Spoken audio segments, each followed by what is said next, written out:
প্রথমেই আমি সকলকে সালাম জানাই। আসসালামু আলাইকুম। আমি মোহাম্মদ ইমাম হুসাইন। আমি ওয়েব ডিজাইনের একজন স্টুডেন্ট। আমি আসলে টিউটোরিয়াল কখনো এর আগে তৈরি করি নাই। এটা আর কি আমার প্রথম টিউটোরিয়াল, এবং এটা আমি ব্যক্তিগতভাবে নিজের জন্য তৈরি করছি। আমি নিজে ব্যক্তিগতভাবে চাচ্ছি না যে এটা কারোর হাতে চলে যাক, কারণ এটা যেহেতু আমার প্রথম টিউটোরিয়াল, এর ভেতরে হয়তোবা অনেক ভুল থাকতে পারে। তো আমি মোটামুটি চাচ্ছি না যে এটা কারোর মাধ্যমে বা হোক বা আমার মাধ্যমে হোক এটা কারোর কাছে চলে যাক।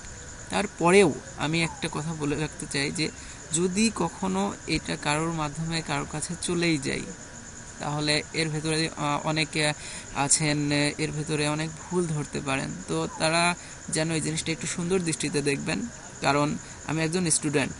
আর স্টুডেন্ট বলেই আপনাদের বলছি যে আমি যেন আমার ভুলটা একটু ক্ষমা সুন্দর দৃষ্টিতে দেখবেন। তো আমি যাই হোক, সামনে আগাতে চাচ্ছি যে আমার যেহেতু ওয়েবসাইটটা তৈরি করতে হবে, আমরা দেখব টিউটোরিয়ালের ভেতরে আমরা কি কি ধরনের ওয়েবসাইটে কাজ করছি। এবং আসলে ব্যক্তিগতভাবে এটা তৈরি করছি এই জন্যই যে এর ভেতরে বেশ কিছু টিপস অ্যান্ড ট্রিক্স আছে যেগুলো আমার নিজের জন্য আমি ব্যক্তিগতভাবে মনে করি অনেক বেশি প্রয়োজন, এবং যে জিনিসগুলো সবসময় আসলে মাথায় থাকতে চায় না।